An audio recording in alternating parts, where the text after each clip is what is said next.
Este capítulo que se presenta a continuación es una continuación de la visión anterior, en la que Ezequiel fue tomado por las guedejas hasta el templo, donde vio 4 imágenes de cómo Israel había desalojado a Dios de su propia casa para hospedar a ídolos como Asera, Tamuz y al dios Sol. Como una especie de reclamo, Dios lleva a la profecía, lleva al profeta a ese lugar y le dice al profeta: míralos, cómo actúan, como diciendo, ¿tengo razón o no tengo razón de juzgarlos?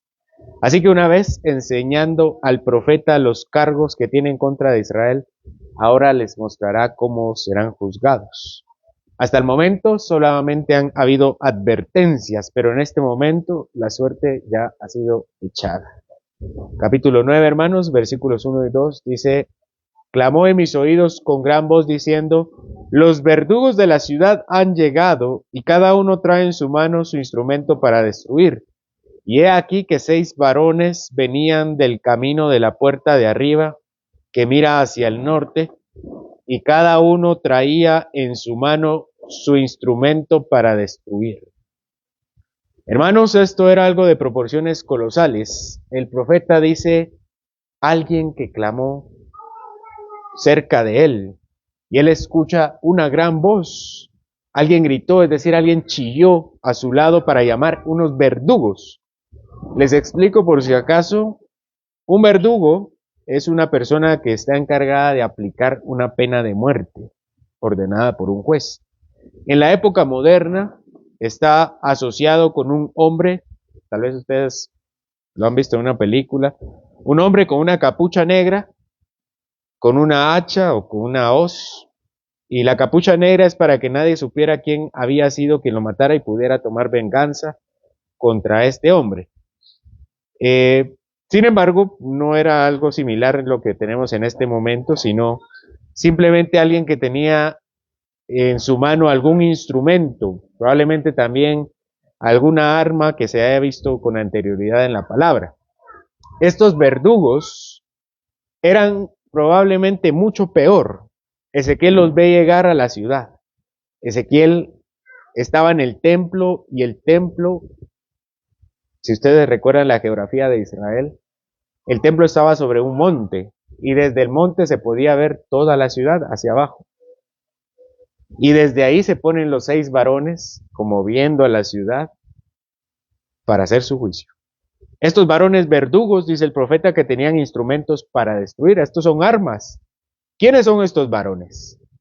Por lo que Ezequiel nos dice que van a ser, parece que son seres celestiales. Así que, ¿qué armas podrían traer? ¿Cómo pudieron haber estado armados estos seres divinos? Haciendo un recuento de la Biblia, en Génesis 3:24, se nos dice que los querubines, seres celestiales llamados querubines, estaban armados con espadas de fuego. El ángel que le apareció a Balaam y a su burra tenía una espada. Esto está en Números 22-23. El ángel que le apareció a Josué como un príncipe del ejército de Dios tenía una espada, según Josué 5. El ángel que castigó a Jerusalén durante el censo del rey David tenía también una espada, segunda de Samuel 24. Y el ángel de Apocalipsis, capítulo 14, no tenía una espada, sino que tenía una hoz o una guadaña, que era un palo con una cuchilla encorvada hacia adentro. Al más puro estilo de las películas de terror, vienen 6 hombres con armas para aplicar el juicio del Señor. Según el versículo 2, y si ustedes pueden verlo, ellos vienen de la puerta de arriba, la del norte, donde Ezequiel había comenzado este tour diabólico.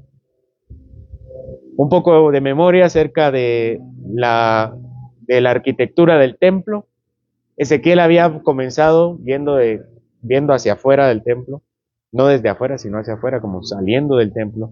A la izquierda, afuera, había un muro, y en ese muro había una puerta. Ezequiel entró por ahí, después se dirige hasta el frente del pueblo, hasta el frente del templo, y esa fue su Esa fue su dirección en el capítulo anterior. Entonces estos ángeles empiezan en esa misma puerta. Ahí empiezan su recorrido de verdugos. De repente escucha un grito y voltea a ver. Él está enfrente del templo. Recuérdense que esta es una continuación del capítulo anterior. Él está enfrente del templo viendo como 25 ancianos arrodillados hacia el sol y de repente se aparecen de su lado izquierdo 6 verdugos. No para tocar una balada, sino para matar. Seguimos con la lectura. Dice, y entre ellos había un varón vestido de lino, el cual traía a su cintura un tintero de escribano, y entrados se pararon junto al altar de bronce. No sabemos poco atrás o poco adelante de los 6 varones armados, pero allí entre ellos venía un séptimo varón. Este varón se nos dice que es un varón vestido de lino.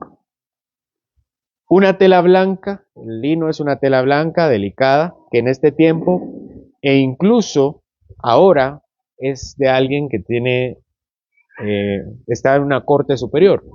En su cintura, es decir, en esta parte traía un tintero de escribano, una especie de bolsa con tinta, y esta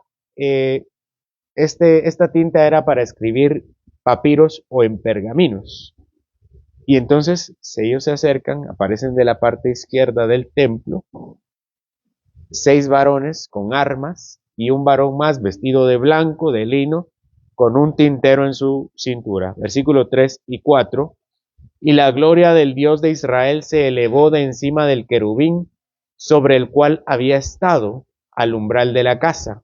Y llamó Jehová al varón vestido de lino que tenía su cintura del tintero de escribano, y le dijo Jehová, pasa por en medio de la ciudad, por en medio de Jerusalén, y ponles una señal en la frente a los hombres que gimen y que claman a causa de todas las abominaciones que se hacen en medio de ella.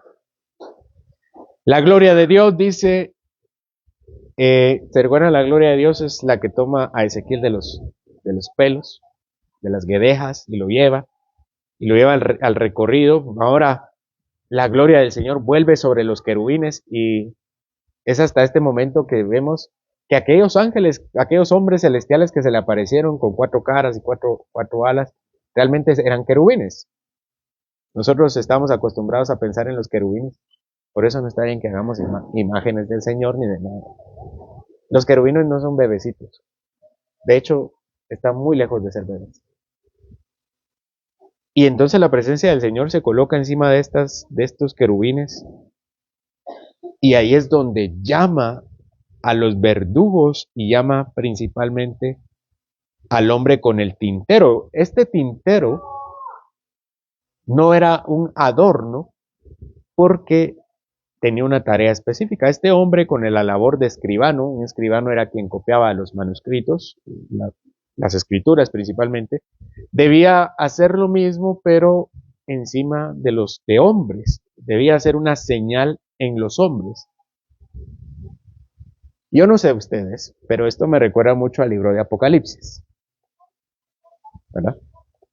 El símbolo más conocido del libro de Apocalipsis es la marca de la bestia, que es el 666.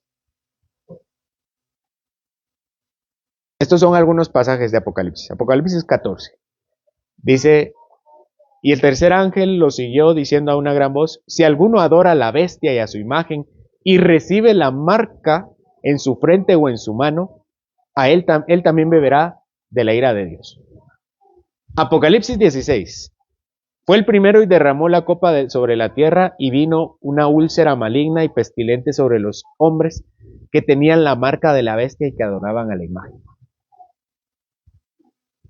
Mucho se ha hablado acerca de la marca. En el último cincuentenario se ha propuesto que la tarjeta de crédito podía haber sido el número de la bestia o un microchip implantado, ya que estos son necesarios hoy para hacer comercio. También se ha propuesto que el código de barras, debido a todos los códigos de barras, tenían 3 secciones siempre iguales, con barras más largas que el resto y que el número anterior y por esto se codificaba de la misma manera, de 3, de 3, de 3. Y eran dobles, 6, 6, 6. Este es el sello que más ha llamado la atención en Apocalipsis. Pero en este libro, en el libro de Apocalipsis, existe un sello más importante.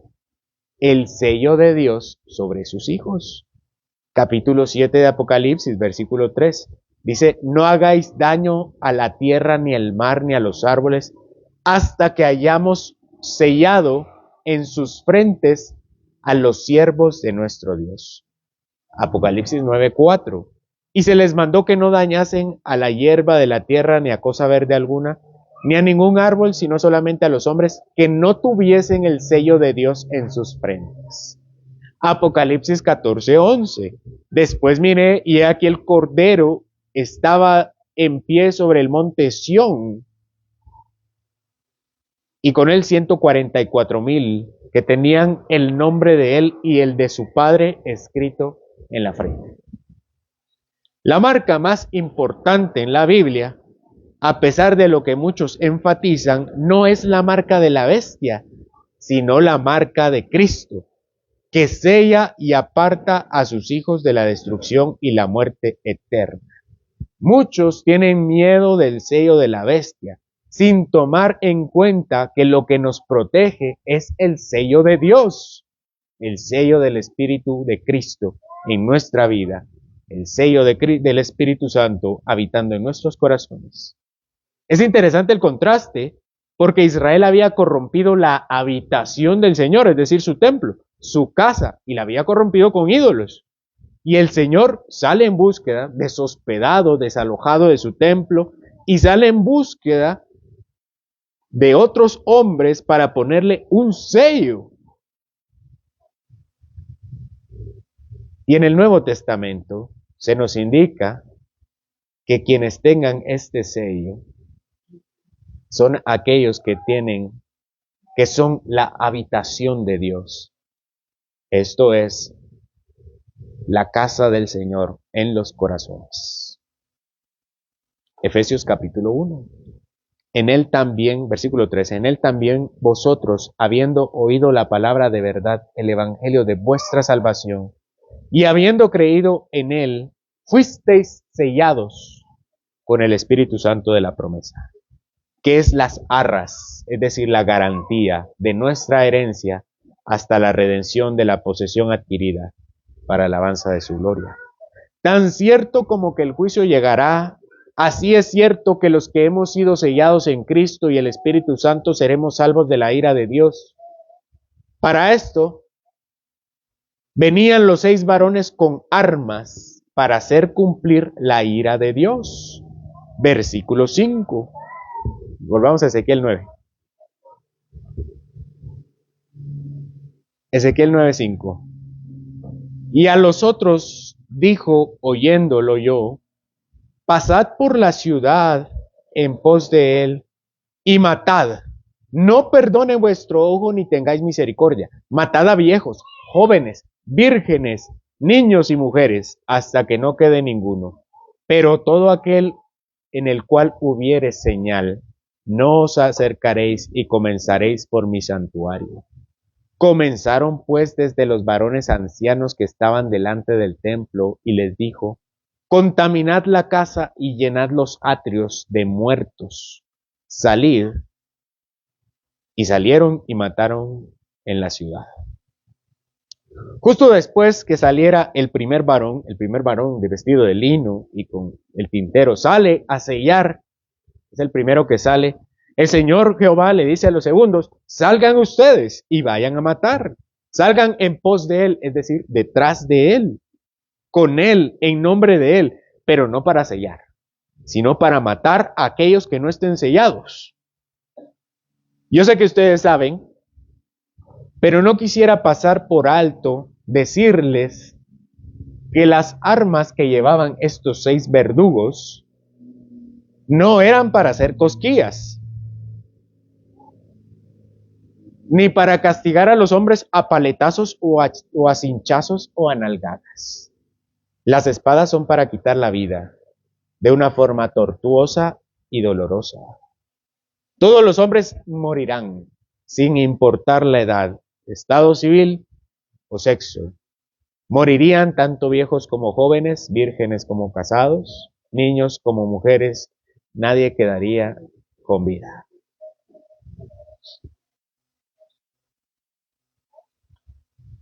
El juicio a todos debía empezar por el santuario, es decir, por el templo.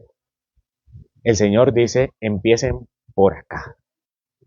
Yo no quiero que ustedes se desubiquen. Ezequiel está en el pórtico del templo, viendo hacia abajo. Yo no sé si puedo transportarlos con mis palabras, pero Jerusalén es una ciudad un poco inclinada y el templo se mira para arriba. Eso quiere decir que desde el templo la ciudad se mira para abajo. Y Ezequiel está en el templo y enfrente están los ancianos, como 25 ancianos, dándole la espalda al templo y adorando al sol. Y el Señor les dice, comiencen con estos. Y posteriormente les dice, contaminen la casa. ¿Cómo así contaminen la casa? Se refiere a lo que dice el mismo texto. Llenen el atrio de muertos. Los cadáveres eran considerados impuros y ellos no debían tener ningún trato especial. Aquellos que tocaban los cadáveres debían purificarse. Sin embargo, el Señor dice, contaminen también el templo. ¿Cómo podían contaminar? Pero ¿cómo podían descontaminarse en el templo si el mismo templo estaba contaminado con cadáveres? Ya no tiene sentido la purificación, especialmente porque nadie quería ser puro. Nadie quedaría en pie. Así que no había quien podía tocar un cadáver. ¿Quién podía ir al templo a purificarse si todos estaban muertos? Esto es lo que ve Ezequiel y clama el Señor, versículo 9.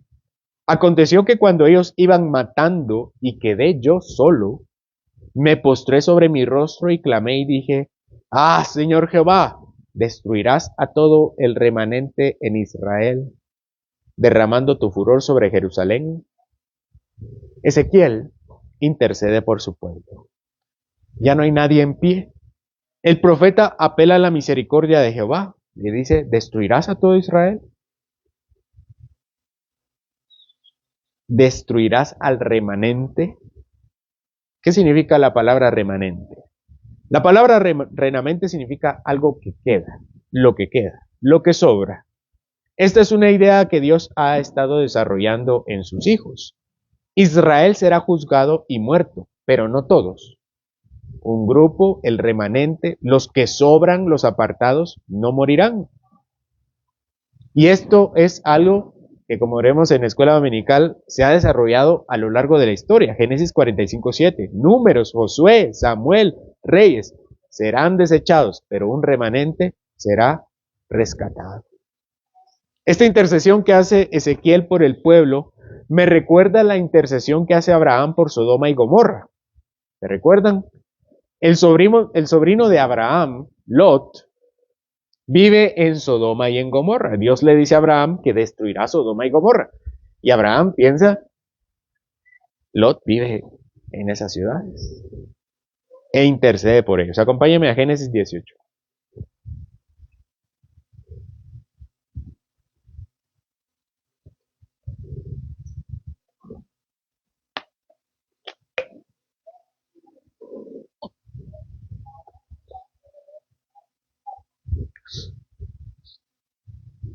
Entonces el sobrino de Abraham morirá en estas ciudades. Ustedes se recuerdan la historia, ¿verdad? Sodoma y Gomorra son destruidas. Pero antes que sean destruidas, el Señor dice, voy a interceder por la ciudad porque ahí vive mi sobrino. Y dice Génesis 18:23, le dice Abraham al Señor, ¿destruirás también al justo con el impío? Es decir, ¿matarás a todos sin importar si son buenos o malos? Versículo 24. Quizá haya 50 justos dentro de la ciudad. ¿Destruirás y no perdonarás al lugar por amor a los 50 justos que estén dentro de él? Lejos de ti el hacer tal que hagas morir al justo con el impío, y que sea el justo tratado como el impío, nunca tal hagas. ¿El juez de toda la tierra no ha de hacer lo que es justo? Entonces respondió Jehová: si hallare en Sodoma 50 justos dentro de la ciudad, perdonaré a todo este lugar por amor a ellos. Y Abraham replicó y dijo: he aquí ahora que he comenzado a hablar a mi Señor, aunque soy polvo y ceniza. Quizá faltarán de 50 justos 5. ¿Destruirás por aquellos 5 toda la ciudad? Y dijo: no la destruiré, si hallare ahí 45. Y volvió a hablarle y dijo: quizás se hallarán allí 40. Y respondió: no lo haré por amor a los 40. Y dijo otra vez Abraham: no se enoje ahora mi señor si hablare, quizá hallarán allí 30. Y respondió: no lo haré si hallare allí 30. Y dijo: he aquí ahora que he emprendido el hablar a mi señor, quizá se hallarán allí 20. No la destruiré, respondió, por amor a los 20. Y volvió a decir: no se enoje ahora mi señor si hablare solamente una vez, quizás se hallaren allí 10. No la destruiré, respondió, por amor a los 10. Y Jehová se fue luego que acabó de hablar con Abraham, y Abraham volvió a su lugar. Tal vez 50. Bueno, 45, 40, 30, 10. ¿Encontró 10? Ni uno. Por eso destruyó a Sodoma y a Gomorra. ¿Qué pasa con Jerusalén? Ezequiel 9, versículo 9. Y me dijo, esto es Ezequiel, y me dijo Dios: la maldad de la casa de Israel y de Judá es grande en sobremanera, pues la tierra está llena de sangre, y la ciudad está llena de perversidad, porque han dicho: ha abandonado Jehová la tierra, y Jehová no ve. Así pues haré yo: mi ojo no perdonará, ni tendré misericordia. Haré recaer el camino de ellos sobre sus propias causas. Señor, ¿juzgarás al remanente con estos 6 verdugos? Miren, el Señor no le debe explicaciones a nadie. No le tiene por qué explicar a Ezequiel. Sin embargo, le dice: es demasiado. Hay perversidad, hay sangre. ¿Qué quiere decir que hay sangre? Se han vuelto tan despiadados que matan sin discriminación. Y lo peor, de acuerdo a este texto, es que ellos han dicho: Jehová se fue, ya no está acá. Y Jehová no ve. Ese creo que fue la gota que derramó el vaso. Cuando cualquiera de nosotros piensa que el Señor no está, y parece que es una carta libre para tomar cualquier tipo de decisiones, como si solamente fuéramos cristianos el domingo en la mañana, bueno, y en la tarde. Pero el Señor siempre está presente y siempre está bien. Y es como el Señor también ha juzgado a todas las demás naciones. Mateo capítulo 11 dice: ay de ti, Capernaum, que eres levantada hasta el cielo, hasta el Hades serás abatida.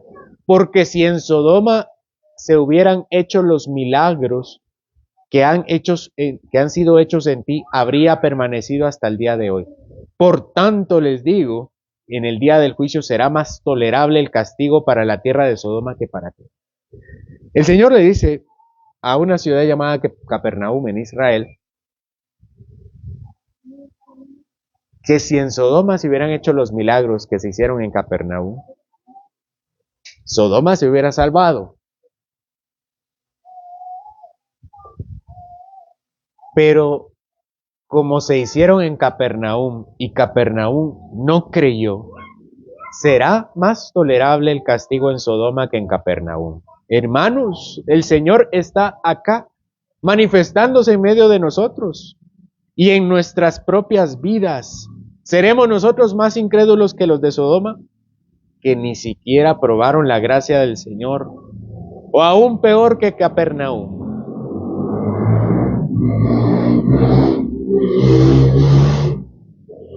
En Jerusalén estaba la presencia de Dios e Israel la despreció.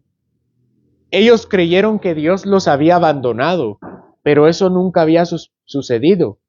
Si la ciudad estaba sitiada en este momento, ellos están sitiados afuera de las murallas de Jerusalén, probablemente Ezequiel no solo miraba las murallas, sino miraba al ejército afuera.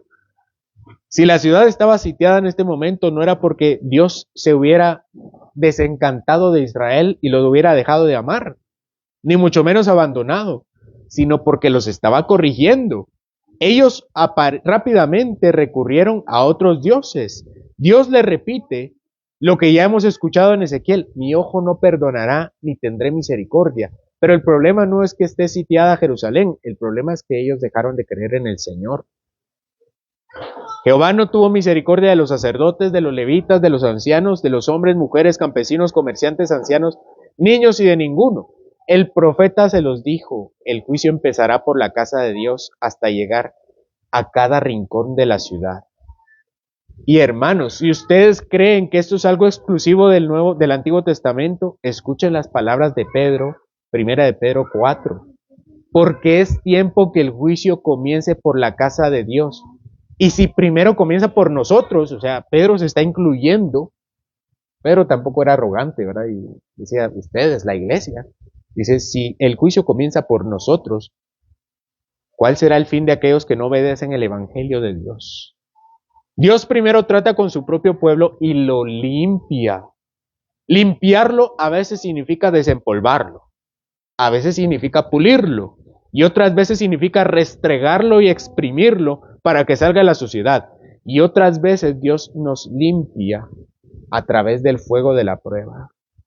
Hasta que entendamos que si bien somos hijos de Dios, se exige de sus hijos que seamos santos como Él es santo.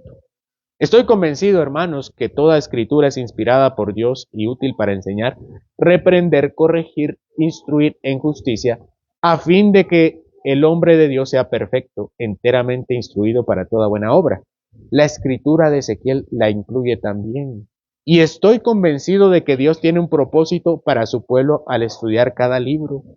Estamos estudiando el libro de Ezequiel y estas secciones se tratan sobre la santidad del Señor y la santidad de su pueblo y la santidad de la adoración. Por favor, hermanos, mediten cómo les está hablando a ustedes, cómo estas palabras deben retumbar en sus oídos como retumbó en el oído de Ezequiel, literalmente. Hoy el Señor los está llamando tiernamente, haciéndoles reflexionar de este ejemplo de hace muchos siglos. Pero no salgan de acá, hermanos, como entraron. Salgan con un sentido altísimo de la santidad del Señor, porque el juicio debe comenzar por su iglesia. Pero la historia no termina. Versículo 11. Y he aquí que el varón vestido de lino, que tenía el tintero en su cintura, a su cintura, respondió una palabra diciendo: he hecho conforme a todo lo que me mandaste. Este hombre especial regresa después de haber puesto todas las señales con su tinta. Es decir, que el hombre de lino pasa con su tintero, no sé qué cosas usa para pintar, pero pinta a las personas y regresa y le dice: Señor, yo he cumplido. Ya están pintados todos aquellos que necesitan la señal. Dios le dijo que a todos aquellos a quien él hubiera puesto la señal, los otros 6 varones no debían tocarlos. Lo pasamos por alto, pero quiero enfatizarlo hoy. ¿A quiénes salvaría Dios de la muerte? Versículo 4. Y ponles una señal en la frente a los hombres que gimen y que claman a causa de todas las abominaciones que hacen en medio de ella. A ellos los 6 verdugos no van a tocar a ellos. Ellos van a ser los que tengan la marca y los que se salvarán del juicio. Hay muchas personas que sí conocen a Dios. Y hay muchas personas que saben que el juicio es inminente. Hay muchas personas que saben que el infierno está a la puerta. Hay muchas personas que saben que la vida en un momento se acaba, pero nunca están a cuentas con Dios. Y esto significa sufrir por la eternidad.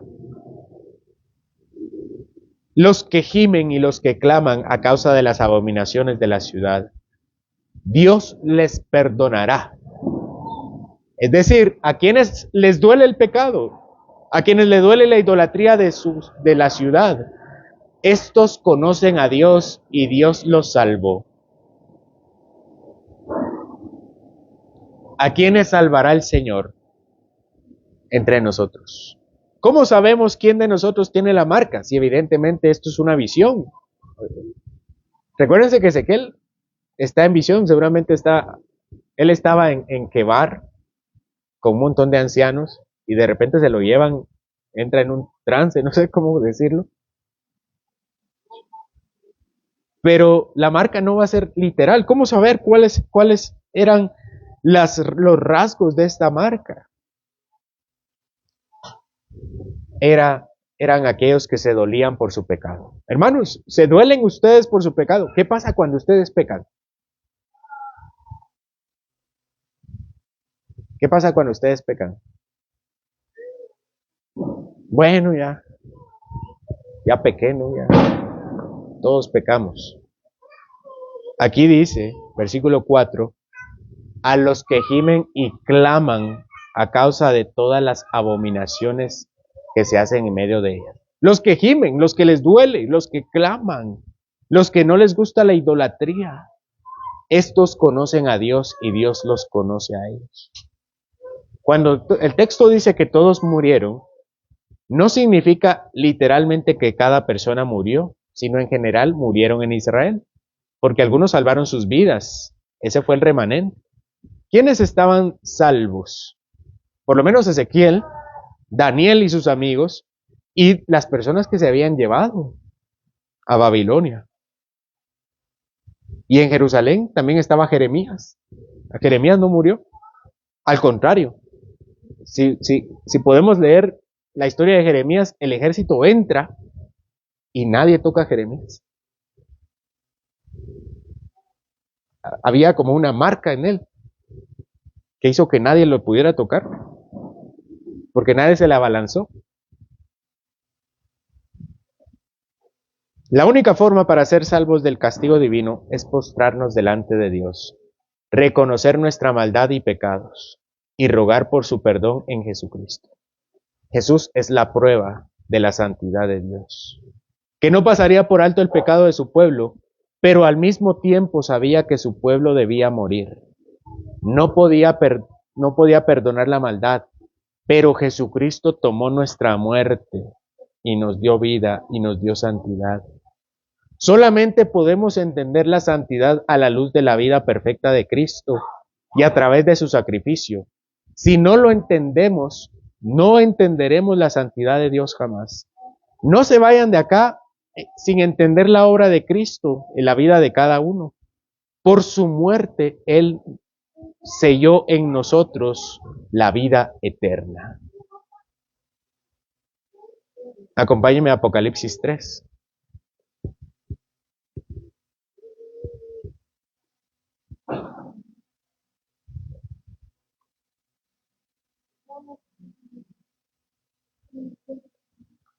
Apocalipsis 3 dice, escribe al ángel de la iglesia en Sardis, el que tiene el que tiene los 7 espíritus de Dios y las 7 estrellas, dice esto.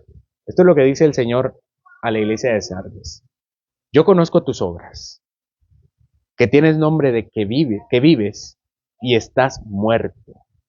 Sé vigilante y afirma las otras cosas que están para morir, porque no he hallado tus obras perfectas delante de Dios. Acuérdate pues de lo que has recibido y oído. Guárdalo y arrepiéntete. Pues si no velas, vendré sobre ti como ladrón, y no sabrás a qué hora vendré sobre ti. Pero tienes unas pocas personas en Sardis que no han manchado sus vestiduras, y andarás conmigo en vestiduras blancas, porque son dignas. El que venciere será vestido de vestiduras blancas, y no borraré su nombre del libro de la vida, y confesaré su nombre delante de mi Padre y delante de sus ángeles. El que tiene oído, oiga lo que el Espíritu dice a las iglesias. Hermanos, si su anhelo no es la santidad, yo les pregunto si su anhelo de hecho es Cristo. Sin santidad dice la palabra que nadie puede ver al Señor. Pero la santidad solamente la obtenemos por medio de Jesús, con su muerte y su resurrección, con su Espíritu en nosotros. Somos animados y sostenidos para crecer cada vez en santidad. Hay un sello final al cual quisiera que todos aspiremos de los que estamos en Jerusalén. Apocalipsis 22, versículo 2. Y con este texto termino.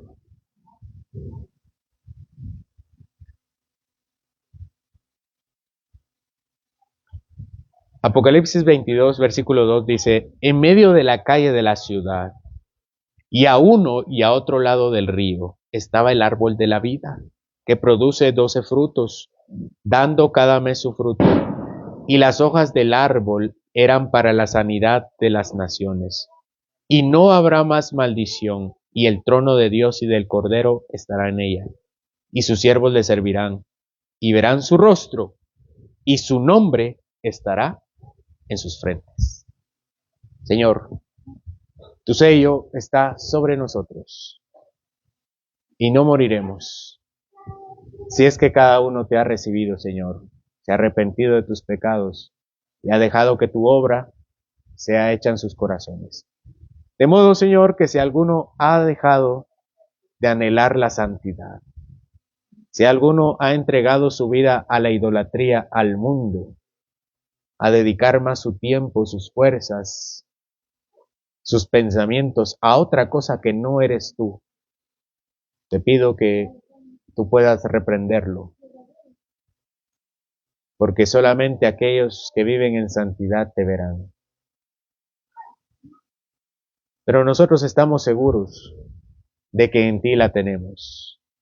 Yo te pido, Señor, que si hay alguien aquí que no está a cuentas contigo, en este momento pueda considerar a los 6 verdugos que salen para matar, pero que también puedan ser objeto de aquel que sale con el tintero a marcar, con la marca de Cristo,